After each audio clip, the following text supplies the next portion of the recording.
engagée à de la Lucha. J'ai adhéré à la Lucha depuis un moment.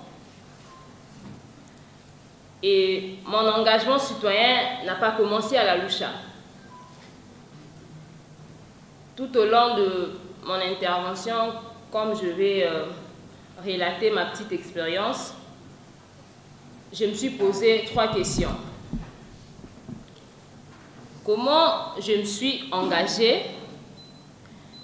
La première question. La deuxième question, quelles sont les difficultés que je rencontre tous les jours? Et ma troisième question, pourquoi je compte continuer à lutter? À la première question de savoir comment je me suis engagée à l'âge de 16 ans, quand j'ai beaucoup aimé mon cours de civisme. Il y avait mon professeur qui me parlait de la démocratie et c'est cette question-là qui m'intéressait beaucoup à l'époque. Et à l'époque, en tout cas, j'ai pris mon temps à lire. J'ai lu plusieurs auteurs qui ont parlé de la démocratie déjà à l'âge de 16 ans.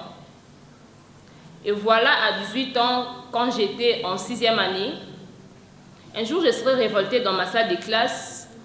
On a commencé à parler de ce qui s'est passé au pays. À l'époque, on préparait les élections présidentielles.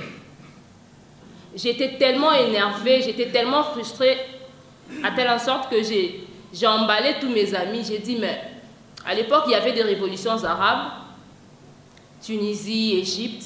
J'ai dit, mais pourquoi pas au Congo, on peut faire ça? J'ai dit à mes amis, je pense qu'on doit faire quelque chose. Ils me disent comment? J'ai dit, on doit créer une association. Et dans cette association, nous parlerons démocratie. Et c'était parti. Un dimanche, je les ai invités chez moi. Ils étaient venus, on a tenu notre première réunion à la maison chez moi à Barumbu. Et puis, la deuxième fois, ils n'étaient pas motivés. Mais moi, j'étais plus motivée à l'époque. C'est alors que je vais commencer à me réunir avec quelques jeunes de mon quartier. Mais l'association n'aura pas long feu. Jusqu'au point où je vais aller à l'université. J'arrive à l'université, il y avait vraiment une flamme qui était en moi, cette flamme d'engagement, de pouvoir changer les choses, cet esprit de révolte qui était en moi. Malheureusement, je vais entrer dans les histoires comme on l'appelle bien, à l'Uniking de la Sépéture, tout ça, j'étais chef de promotion et puis j'avais un peu reculé dans mon parcours, en fait, dans mon engagement. Et puis, ce n'est qu'en première année de licence que cette flamme va renaître en moi, que cet esprit de révolte va revenir. Je me suis dit, il faut que ça change. Alors, qu'est-ce qui s'est passé? Je vais rencontrer quelques amis, donc Carbone, Géco, Passy. Et on a parlé de mouvement citoyen. À l'époque, on a parlé des Filimbi. Je connaissais la Lucha, mais je n'avais pas encore adhéré à la Lucha. Et juste après ça, il y aura un ami qui va me proposer si je pouvais adhérer à la Lucha. J'ai adhéré à la Lucha. Quand je suis arrivée en 2e année de licence, je n'avais pas le choix. Soit mon mémoire, soit c'est la lutte. J'avais une mission à la Lucha, c'était de faire adhérer plus de militants. Moi, quand j'ai adhéré à la Lucha, je voyais une lutte de l'ANC de Nelson Mandela. Pour moi, je ne dirais que pour le départ de Kabila en décembre 2016. C'était ça mon objectif. J'avais dit, au plus tard, septembre 2016, la Lucha doit avoir 100 militants. C'était ça mon objectif. Et j'ai commencé mon web activisme. Ceux qui me suivent sur Facebook, c'est depuis 2011 que j'ai partagé mes pensées, mes réflexions sur Facebook. Et c'est à partir de Facebook que je vais recruter plus de militants qui vont adhérer à la Lucha. Et comme on le dit, l'engagement citoyen, c'est la sommation de frustration. Je me suis engagée parce que le Congo demande plus d'hommes et de femmes courageux. Les femmes, les hommes qui sont capables de dire « Aujourd'hui, pour le Congo, je vais mourir ». Les hommes qui sont capables de descendre dans la rue, se faire tirer une balle dessus au nom de la patrie. Je me suis engagée parce que la démocratie, jusque-là, n'est qu'une fiction. Nous ne sommes pas encore une république démocratique. Nous sommes dans une république où la dictature règne, où un homme a décidé de mater plus de 80 millions de Congolais. Je me suis décidée parce que j'ai dit j'ai un rendez-vous avec l'histoire. Je ne veux pas que dans 10 ans, mes enfants me disent « Maman, quand vous étiez opprimés, qu'avez-vous fait pour le Congo ?»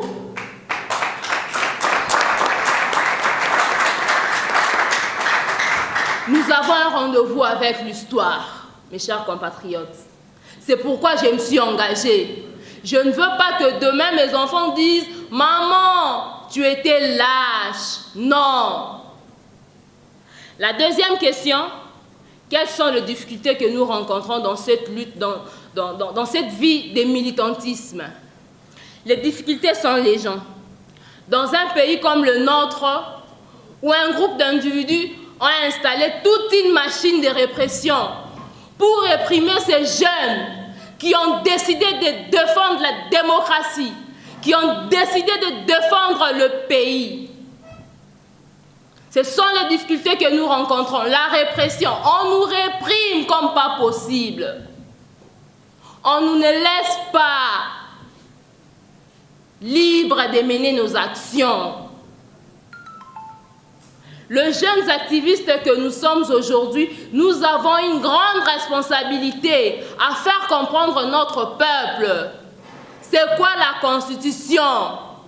Qu'est-ce que l'article 64 veut? Nous avons cette responsabilité-là. Mais ce pouvoir ne nous laisse pas cette liberté. Avant de m'engager, j'étais une fille comme toutes les autres.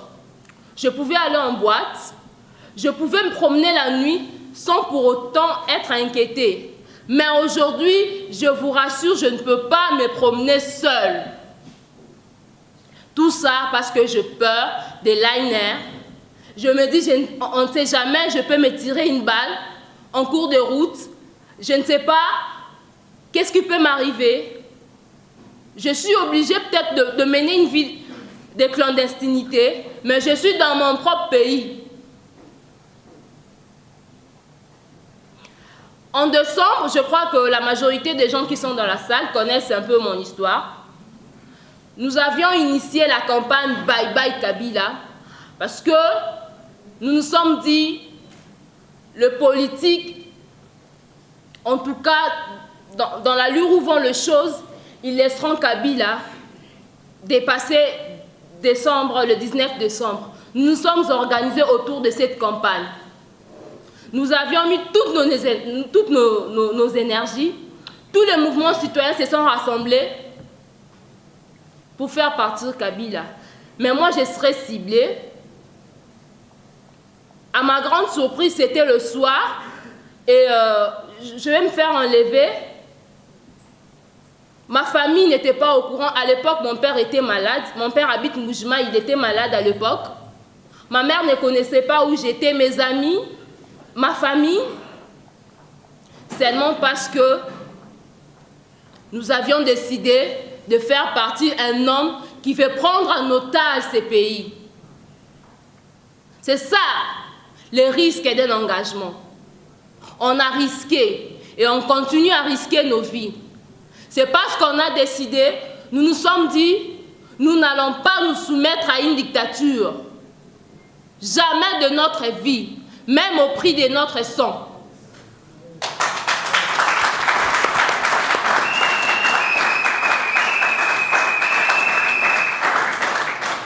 Pourquoi je compte continuer avec cette lutte malgré toutes les conséquences qui s'en suivent? malgré les arrestations, les intimidations. Parce que je fais partie de la jeunesse en quête de changement. Parce que je suis convaincue que la jeunesse congolaise va relever les défis. À l'époque, il n'y avait pas la Loucha. Il y a 10 ans, il n'y avait pas la Loucha, il n'y avait pas Philippe, il n'y avait pas compte à rebours. Mais aujourd'hui, nous avons des jeunes qui se sont levés pour combattre la dictature. C'est pourquoi je dois continuer à lutter. Parce que je me dis, j'ai une responsabilité en tant que citoyenne congolaise à œuvrer pour le changement. C'est pourquoi je dois continuer à lutter. Le pays va tellement mal que ça demande de nous du courage, de la détermination. La nation nous sera reconnaissante, chers compatriotes, si nous nous engageons, si nous enlevons en nous cet esprit de la peur, si nous décidons de briser le silence. La nation congolaise se souviendra de nous.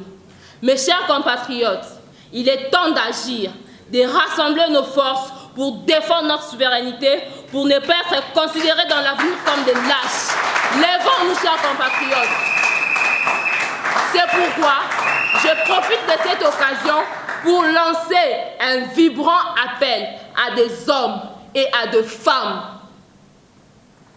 pour que le 31 décembre, la Loucha organise une marche pour rappeler à Kabila que ce pays n'est pas sa propriété privée, que la CENI ne doit pas compromettre à l'avenir de plus de 80 millions de Congolais. Je vous remercie. Ma femme qui est ici présente, et puis mes 2 petites filles avec lesquelles je souffre en tout moment. Vraiment, permettez-moi de dire aussi merci à ma femme qui assiste. Alors, on va parler peut-être pendant 2 minutes pour dire ceci. Cette lutte dans laquelle nous nous sommes plongés depuis tant d'années ou bien depuis un temps, c'est une lutte qui coûte beaucoup, non seulement aux jeunes que nous sommes, mais aussi aux pères de famille que nous sommes. Et nous sommes conscients de cela, non seulement parce que peut-être les uns pensent que, voilà, en militant, vous aurez des opportunités de voyager. Les uns disent que les activistes pro-démocratie vivent mieux parce qu'ils sont soutenus par des Blancs, ils ont de l'argent. Mais beaucoup aussi sont en train de se tromper parce qu'ils ne savent pas et ils sont en train d'ignorer réellement les réalités auxquelles nous faisons face. Je suis père de famille, papa Yabanami Balé, et des filles, allez-y comprendre. Mais je n'ai jamais, depuis mon engagement, le premier jour, renoncé à ces combats. Je milite non pas parce que il y a des uns et des autres, des aînés ou de politiciens ou des aînés dans la société civile qui ont commencé la lutte et qu'il faut les rejoindre dans cette lutte et militer pour eux ou pour qu'eux puissent s'afficher. Mais nous, nous sommes engagés parce que nous pensons que personne fera ce travail à notre place. Nous nous sommes engagés parce que nous pensons que c'est nous-mêmes qui sommes acteurs du changement.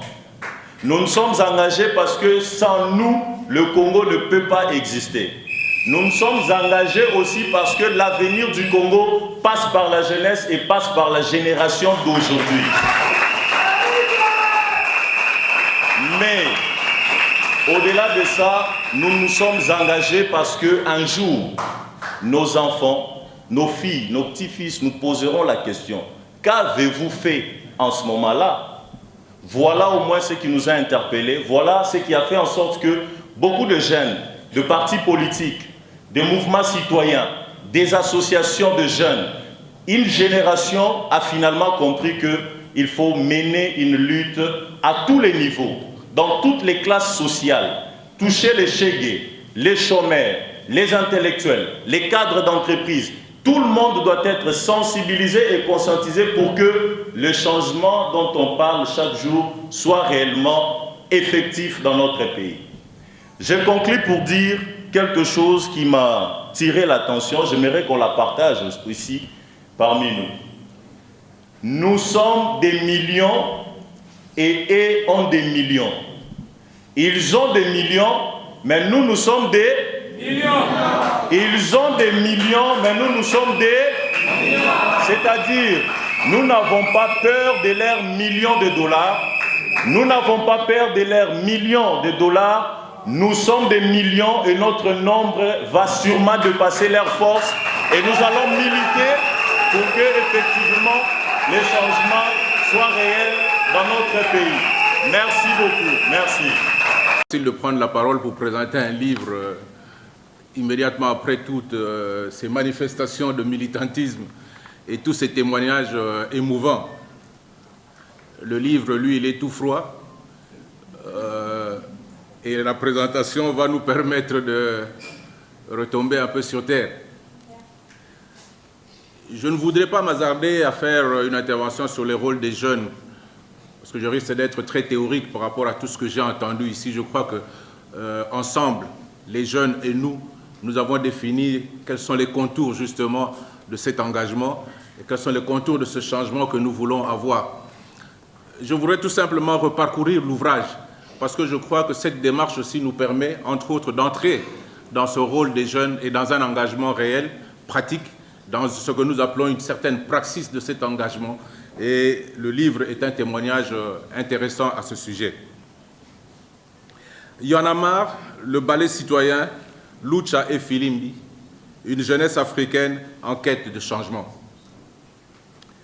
Si hier, les mouvements protestataires armés qui ont mis fin à plusieurs dictatures en Afrique sont venus des zones rurales, des paysans de l'arrière-pays, la fin des autocraties d'aujourd'hui semble se dessiner à travers les révoltes et les insurrections animées par de nombreux mouvements citoyens qui ont vu le jour et continuent à voir le jour sur le continent. Le présent ouvrage, Une jeunesse africaine en quête de changement, nous fait entrer de plein cœur dans le monde de ces mouvements qui agitent nos villes et nos différents pays en quête d'une humanité longtemps refusée à nos peuples. Une jeunesse africaine en quête de changement est un ouvrage collectif de 142 pages, subdivisé en 6 parties et publié par 6 auteurs. Claire Keuper, Michel Lutumbwe, Pierre Martineau, Boureima Ouedraogo, Ndongo Sambasila et Morgan Wirtz. Il est édité en Belgique en 2017 aux éditions du GRIP. La première partie de l'ouvrage comprend une introduction qui informe le lecteur sur le lien à établir entre la jeunesse, l'urbanité et les nouveaux mouvements citoyens à travers le continent. Cette partie introductive permet de lancer des présentations successivement des mouvements citoyens Y en a marre, Ballet citoyen et Filimbi, avant de conclure l'ouvrage par une interview sur le mouvement frère siamois de Filimbi, entendez la lucha, dans son combat non violent pour la justice et la liberté. La dernière partie de l'ouvrage offre une bibliographie indicative. Cet ouvrage est une fresque des 4 mouvements qui éclaire sur le contexte qui a vu naître ces mouvements citoyens, tout en les inscrivant sur la trajectoire d'engagement plus ancienne, inspirée des figures historiques comme Lumumba, Sankara, Amilcar Cabral et autres Mandela. L'ouvrage soulève de nombreuses questions sur le rapport que ces éveilleurs de conscience entretiennent avec la classe politique des différents pays. Les 6 auteurs tentent de répondre à toutes ces questions ainsi que celles relatives aux valeurs et à la vision qui animent tous ces activistes du changement à travers le continent, sans oublier celles liées au mode d'organisation et de financement. Que dire? Y en a marre, le ballet citoyen, Lucha, qui est le prix Ambassador of Conscience d'Amnesty International, et Filimbi sont l'émergence d'une nouvelle forme de contestation politique. Les jeunes activistes de tous ces mouvements citoyens se sont organisés en réseau, mobilisant à l'origine sur les questions autour des difficultés de la vie quotidienne, comme les coupures d'électricité ou d'eau. Les précurseurs ont été les Sénégalais de Y en a marre, fondés en 2011, en diffusant le désormais célèbre appel « L'heure n'est plus aux lamentations de salon et aux complaintes fatalistes face aux coupures d'électricité. Nous refusons le rationnement systématique imposé à nos foyers dans l'alimentation en électricité. La coupe est pleine, Y en a marre. » Militants non violents, ils vont sensibiliser les foules urbaines en se produisant dans la rue, dans les bus, dans les lieux publics, fréquentés en s'exprimant par le rap ou le slam. Ils insistent sur la nécessité de s'engager pacifiquement, donc plutôt par le bulletin de vote que par les armes. C'est ainsi qu'ils lanceront un appel au vote protestataire en incitant les jeunes à s'inscrire sur les listes électorales. En 2012, ils ont pesé à la fois dans la défaite d'Abdoulaye Wade et dans son départ effectif du pouvoir. Au Burkina Faso, c'est le ballet citoyen qui va préparer et structurer la révolte d'octobre 2014, ayant conduit au départ de Blaise Compaoré. Ici, les jeunes ont manifestement appliqué un plan insurrectionnel préparé de longue date. Et même s'ils n'avaient pas prévu d'incendier l'Assemblée nationale, ils avaient mis en place une stratégie d'encerclement et de harcèlement qui démontrait une réelle préméditation. Le ballet citoyen sera à l'origine de la rucratie, popularisée dans tout le continent africain, comme la propension à manifester dans la rue pour exiger la résolution de certaines questions politiques. D'autres groupes n'ont encore rien gagné, sinon un peu de notoriété, comme Lucha, Lutte pour le changement, et le groupe Filimbi, sifflé en Swahili. Mais visiblement, ces deux derniers mouvements de la République démocratique du Congo, comme d'autres mouvements qui émergent en Afrique, peinent à se faire entendre dans des contextes davantage marqués par l'éclatement des communautés et par les revendications du quotidien, que par les revendications du quotidien. Mais il faut avouer que ces nouveaux mouvements bénéficient aujourd'hui des actions d'une naissante internationale de la jeunesse des réseaux, comme ce fut le cas à Kinshasa, lorsque les panafricanistes, jeunes des mouvements citoyens, ont initié des rencontres internationales et solidaires en mars 2015 à Kinshasa, avec des responsables de Y'en a marre, du ballet citoyen, venus soutenir Filimbi et Lucha. Tous ces mouvements citoyens, comme tant d'autres qui naissent sur le continent, sont en définitive les fruits des villes d'Afrique. C'est au cœur géographique de ces villes que naissent aujourd'hui les nombreuses contestations de l'ordre établi visant à ébranler, voire renverser le pouvoir en place. C'est ici que les jeunes ressentent de manière douloureuse le chômage, les inégalités, ainsi que toutes les autres formes d'injustice sociale. C'est ici aussi que les mécontentements sont les plus visibles parce qu'ils sont davantage médiatisés. Enfin, c'est ici que la culture démocratique semble se développer plus vite parce que les urbains comprennent mieux les enjeux politiques. Tous ces mouvements citoyens du continent partagent les mêmes principes. Ils opèrent et prospèrent sans dogmatisme, mais plutôt de manière intuitive et spontanée. Ce sont tous des modèles où chaque citoyen peut apporter librement sa contribution, de sorte qu'au final, il résulte une action d'ensemble cohérente venue d'en bas par des échanges horizontaux. Les maîtres mots sont transparence et révocabilité. Le mode opératoire de tous ces mouvements est adapté aux technologies modernes. Les mouvements sont essentiellement portés par les jeunes qui, dans de nombreuses villes des différents pays d'origine des mouvements citoyens, et depuis bientôt une dizaine d'années, se mobilisent en réseau pour dénoncer les dérives d'une démocratie de façade déshumanisante. Cette jeunesse urbaine, de partout à travers le continent, est souvent très instruite et bien connectée. Mais, car il y a un mais, tous ces mouvements citoyens ne débordent que faiblement sur les campagnes africaines, sur le pays profond, majoritairement rural. En effet, la question majeure reste celle de savoir que faire pour que les revendications des activistes urbains, des mouvements citoyens, emportent l'adhésion des Africains des campagnes. Sinon, quelle serait la légitimité de cette protestation propre à nos villes? Comment ces mouvements citoyens comptent-ils mettre fin à ce décalage entre la prise de conscience des problèmes par les jeunes générations dans nos milieux urbains et une certaine forme de passivité ou mieux de résignation dans nos campagnes? En définitive, exprimer son mécontentement en ville n'est-il pas plus facile qu'en campagne? N'est-ce pas que la parole est mieux forgée dans les écoles de la ville que dans celles de la campagne? N'est-ce pas que cet environnement caractérisé par une grande concentration de population, ou mieux la proximité géographique des individus, permet un meilleur relais de la parole?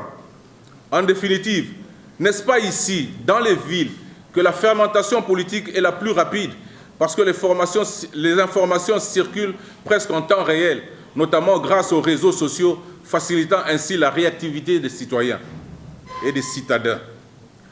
Toutes ces questions évoquées ci-dessus ne se résument-elles pas dans celle des limites des actions de rue des mouvements citoyens et au finish, dans celle de leur légitimité démocratique sur le continent ou dans certains milieux nationaux comme internationaux qui brandissent l'épouvantail du chaos et du pire à chaque fois que la rucratie vient à chasser un président au pouvoir. Au bout de ce processus, l'impression de toute puissance ressentie par des activistes victorieux ne conduit-elle pas ces nouveaux peuples maîtres à se mêler de tout? Les mouvements citoyens ne risquent-ils pas de devenir cette avant-garde révolutionnaire qui finit souvent par lasser une partie de la population, dans la mesure où l'on a souvent observé une certaine forme de désordre qui s'installe dans les pays à cause des actions dites subversives de ces mouvements? N'est-ce pas pour contrecarrer leur action qu'on accuse ces mouvements d'être financés par des partenaires internationaux à travers le monde? Pour conclure, au-delà de la lecture de cet ouvrage, au-delà des non-dits et des interrogations que suscite l'action des mouvements citoyens, je voudrais en guise de conclusion dire que le continent africain a changé et continuera à changer. Les jeunes seront de plus en plus nombreux et les mouvements citoyens comme Yanamar, le Ballet citoyen, la Lucha, Filimbi et tant d'autres à venir continueront à recruter des militants dans ce vivier pour leurs actions en faveur des peuples souffrants des pays du continent africain. Ces jeunes seront chaque jour davantage urbanisés et instruits. Ils adhéreront encore plus nombreux et avec enthousiasme à la nouvelle métaphore démocratie, aux valeurs démocratiques, et rêveront d'institutions démocratiques plus fortes que les individus qui les animeront. Ils vont continuer à militer pour des élections libres, transparentes et surtout conformes à la vérité des urnes. Tant qu'ils n'auront pas obtenu gain de cause, ils continueront à prendre la rue pour tenter, souvent parfois en vain, de renverser l'ordre établi à main nue.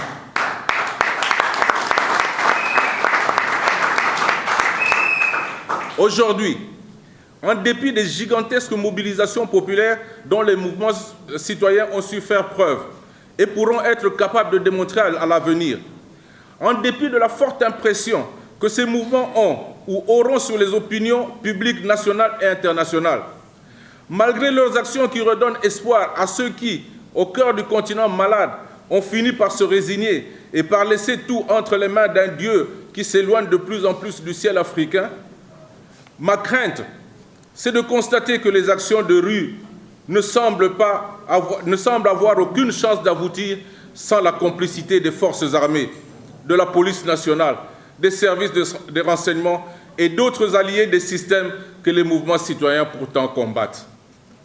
Dans les années à venir, les mouvements citoyens monteront inévitablement en puissance de partout en Afrique et dans les grandes agglomérations du continent. Mon vœu le plus ardent est que tous ces nombreux militants des mouvements citoyens ne soient pas frustrés par la faible efficacité immédiate de leur mouvement pacifique et ne soient pas tentés par la rébellion armée. Je vous remercie.